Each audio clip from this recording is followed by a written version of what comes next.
I am Vanessa. Historically, my background was in business and had a career change in 2020 and worked for Answer Cancer, which is the cancer screening program for Manchester. And that was really the first time that I became very aware, as being somebody who's part of the queer community, how inaccessible a lot of healthcare is for other people within my community, and not just in healthcare but across, like, mental health, but across the board. I left there and Max got in touch we've been friends for about 7 years, and said, I'm thinking of doing this. And I thought, well, there's no better time than now, so let's get going. Hey, I'm Max, my pronouns are they, them. I'm a person-centred counsellor and psychotherapist. Yeah, prior to that, loads of different jobs, but I've been qualified now for 4 years. I've worked since qualifying primarily with younger people. I worked in schools as a school counsellor. I started my private practice last year, working predominantly with the LGBTQ community. Kind of got the idea for this after doing the Pink Therapy Gender, Sexuality and Relationship Diversity diploma, which I finished last year. Kind of recognising that there was lots of gaps in my initial degree training, which kind of made me think, well, maybe there's lots of gaps in a lot of therapist training in terms of working specifically with our community. I really wanted to create a service that was designed for our community, run by members of our community, that really kind of created a safe space where people can come and seek mental health support, because it is needed right now. The biggest challenge that the community has is not having services that actually understand, whether that be lived experience or the correct training. I think the value of having a community-run, community-led service who understands the challenges that everybody across the acronym are going to have.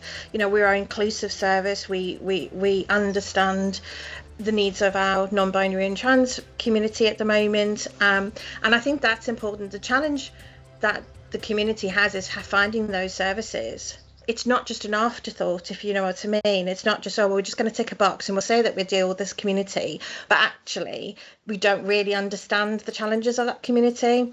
And so one bad experience with any sort of mainstream service will have a knock-on effect.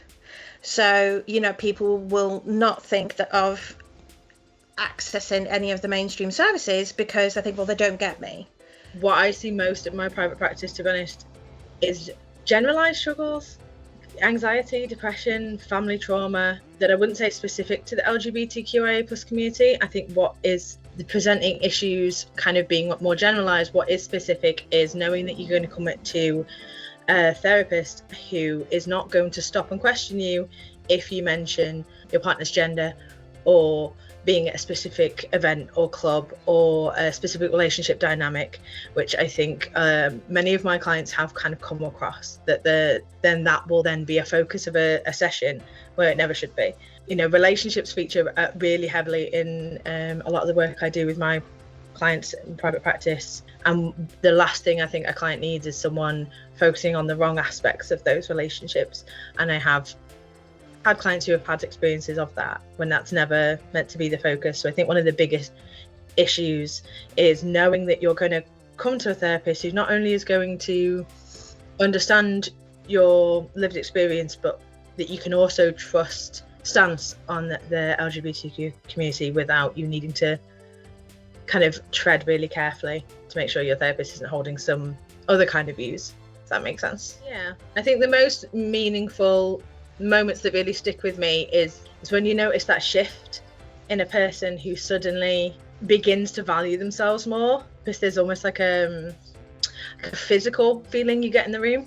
With several clients who experience kind of suppressing who they were for really long periods of time, mainly through like the really formative kind of teenage part of people's lives. That's where we figure out like our individuality, we start expressing ourselves, and it's often where we're first recognizing whether we feel like society is going to accept us as we are. I'm kind of thinking of a couple of clients specifically who kind of altered who they presented themselves to be, and then as adults have later kind of begun to live more authentically and actually viewing those period of kind of almost like a lost childhood kind of feeling, with quite a lot of resentment, exploring that and kind of realizing that was themselves keeping themselves safe, and what a great job that did. You see it in someone's face where they just go, and their whole worldview has shifted, and they start to be lots more compassionate to themselves. I think as a queer community, we are excellent at self-deprecation. We're excellent at kind of poking fun at ourselves, even, you know, whether we do it with humour, whether we do it more seriously, but kind of sitting with a client who then starts, you can see that seed being planted of compassion towards themselves is, yeah, like those are the bits of therapy I love, when you can literally kind of feel it and see it, and a client, just the whole view of themselves just changes. My biggest moment that I would say I've really been able to contribute to the community was around working within cancer awareness within the LGBT community. When I first started Answer Cancer, it was predominantly very focused on one specific minority group, kind of like, oh, hang on a second, you know, there's some real misinformation that's historically been told to the queer community around their risk to cancer. And so I was able to, through my Answer Cancer, work with a few other charities, and we created this medical document that has now been rolled out across all gender clinics, and is on a website where it can be easily accessed by the community. And it's specifically about the cancer risks of part of our community, so not just within sort of the trans community or people who have particularly are on hormones, but talking about cervical cancer in the lesbian community and how important that is. And I managed to interview Horst MacDonald, who is quite well known in the community, and it was a real sort of, I felt I'd gone from starting to work in a organisation that was focusing on one area, and actually was able to make a real difference in the 3 years that I was there. It's a legacy that I'm really proud to be a part of. There's a sense of trust within our community that people of our community understand the challenges of our community. And I think, you know, that is a really important thing, that if moving forward there needs to be an improvement of mental health for this community, is that it needs to come from people who have lived experience. There's only so much that a textbook can teach you. There's only so much that a trainer can teach you. There's a lot to be said about lived experience and across mental health. But I think in particular, having the trust that they are accessing a safe service where they're not going to have unconscious bias. Somebody who says that they will work with the community but don't understand the community, again, things that need to be improved, I'll hit on it. It's supporting grassroots communities, services like myself and Max's, that we're out there trying to do the good fight. You know, we understand that not everybody can access paid therapy, so, you know, we're running free workshops. We're just about to launch free online support groups, and we've chosen online because we understand that at the moment everybody's a little bit scared. Nobody really wants to go out and stuff, so we're wanting to make sure that everybody in our community, whether they, you know, if they can't afford that one-to-one therapy, are getting skills that they can build their resilience for. And it's coming from a place of, yeah, we know your fears, we understand your anxieties, we understand the prejudices that are out there and what that means for you. And so, you know, we are going to be able to give you some skills which we think will work, and it's not just a book off a shelf. It's, you know, really Max and I spend a lot of time thinking about everything we put out, all the workshops, all the talks that we do, that it is community driven. I think we can't talk about mental health support for the queer community without mentioning the history of mental health in the queer community. I think although we'd like to think as a society we are past it, we're not far away. The recent history of pathologizing being gay, being lesbian, being trans. Some of the rhetoric around, especially the trans and non-binary and gender non-conforming community right now, is harking back to a lot of that. There have been really recent changes in the way the NHS is working with the gender non-conforming community, including a really recent directive to stop GPs accessing, you know, shared care with gender clinics. I think that is sowing lots of seeds of distrust in traditional kind of go-to services for the community. I have client testimonials of kind of some of the responses, not, from doctors, from the NHS, from NHS talking therapies, which are, putting people off.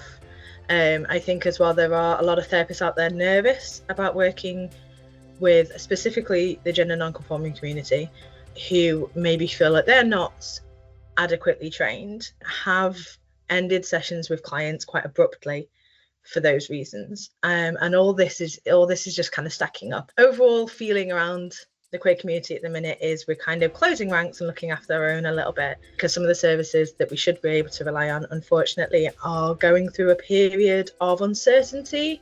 I feel like being felt by the community really hard, so we're kind of looking after our own in terms of that. I do think there are some other barriers in terms of affordability. If you want to look outside of NHS services, it is very expensive to afford private mental health support. A lot of members of our community are also neurodiverse, and also the impact that has on your ability to work and sustain yourself financially further impacts people's ability to engage with mental health support maybe outside of the NHS. So I think there's kind of lots of things in play which make accessing mental health support particularly difficult, and then finding a trusted source of mental health support that is financially accessible or is in a format that is accessible. Okay.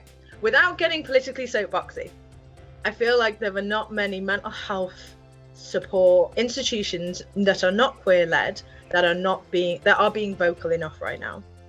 And I understand the reasons why. So, for example, they have to say neutral because they are accessible to all, but that does not then mean that the community has faith in those organisations. So it's a really difficult balancing act, because obviously if you are a mental health talking service or kind of just general mental health support to other charities or specific like domestic violence services, things like that, you can't back every cause. But I do think that puts people in our community are then maybe less likely to fully want to trust you. If you're not shouting and in the streets with us, you're not on our side kind of type thing, because a lot of the times you don't know until you're in the door with someone and maybe being really vulnerable with someone that actually they hold views that don't align with your own. So it's hard, because I don't think that more neutral charities can afford really to be very vocal about our issues, which is why I feel like kind of supporting those sort of queer startups, queer charities, queer services is so important, and putting them at the forefront of things like this. Backing LGBTQIA+ services and those who run them feels like a better use of any support that maybe some of the bigger charities and organisations out there who are maybe not queer-led, you know what I mean, kind of almost taking a backseat and pushing those smaller services, because our community needs access to those. I agree. I think it's almost become a conversation, I would say, over the last 2 years within the community that, or even around Pride Month, it almost it's now a corporate sort of, let's tick that box. We'll put a Pride flag up, or we'll paint a Pride flag on our front of our big shop, but it's not authentic, and that's the difference. So we're not a marketing gimmick. We're not a community that you can use to, tick an EDI box off. We want to feel that you authentically want to support and then help us improve our mental health, and it's not just right, we're going to do this now because it's a hot topic.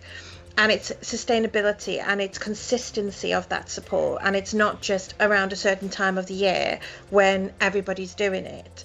And I think that's important. It's a continuous conversation, and it's when you see that in the community, when you see somebody that is continuously showing that support and showing up and being an ally, you build the trust within the community. And it makes sense. I think in order to improve access to mental health services, it's for our community, it has to be led by our community. And I think that the other services could do a lot in terms of partnering with. There are many organisations, we're not the only one in Manchester, and partnering, listening to us and kind of putting us at the forefront, because that's how you're going to get community engagement. There is quite a few letters as part of our acronym, and each of those letters represents a community of people with different challenges. So it's not one voice fits all. It's, so I would like to see that when things are delivered, there's that thought into it. Who am I delivering it to? What are the challenges for that particular community within that community? Rather than it just being a pride flag, a very corporate, and even the health information that's out there, it's almost like you've taken a singular gendered sort of piece of narrative and you've just changed a couple of words to make it fit a different community, but it doesn't mirror some of the issues that community will have that singular sort of cishet person wouldn't.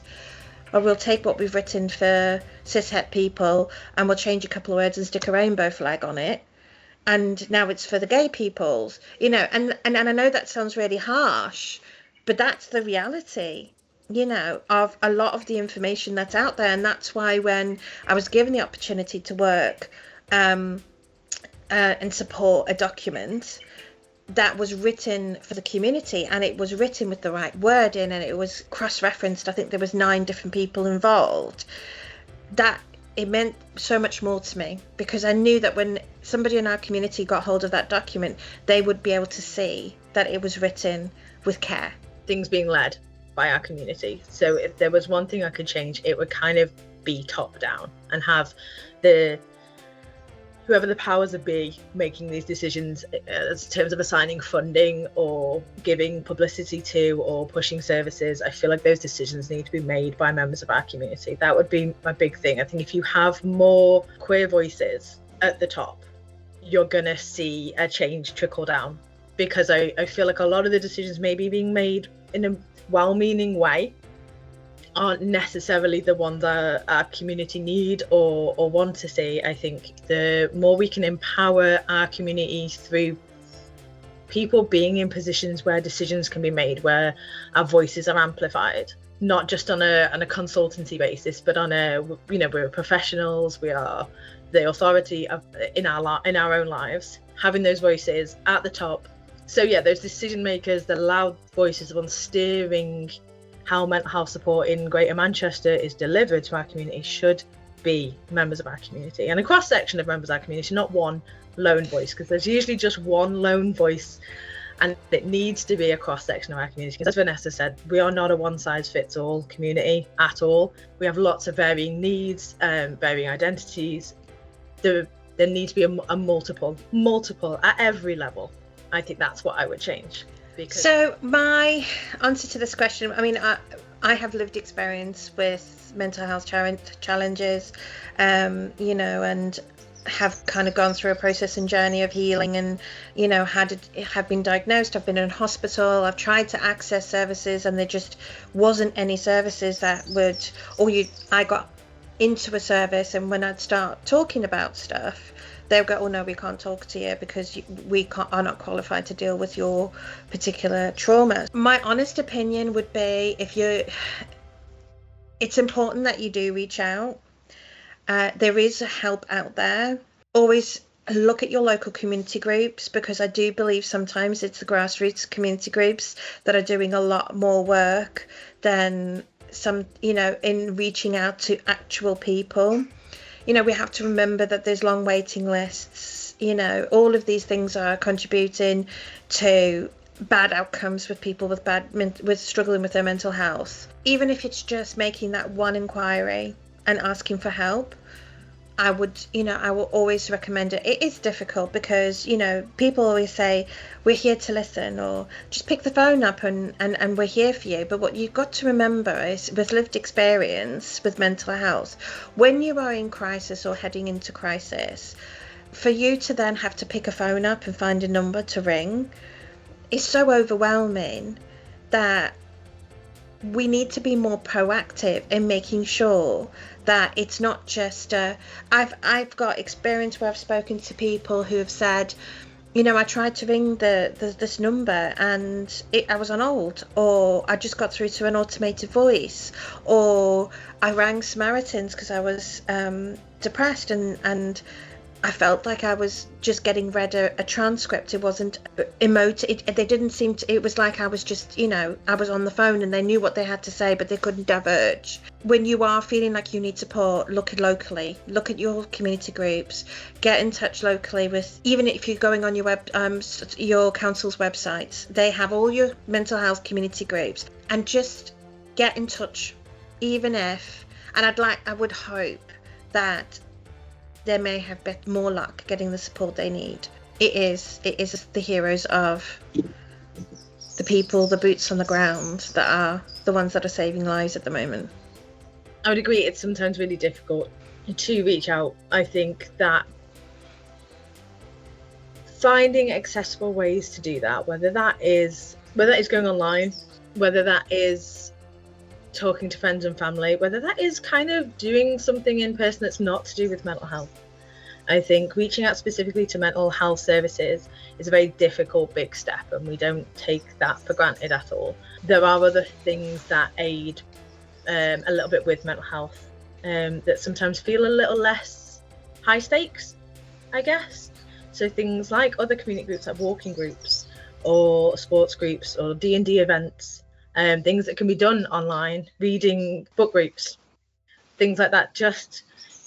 I think the biggest danger to people when they're struggling with their mental health is isolation.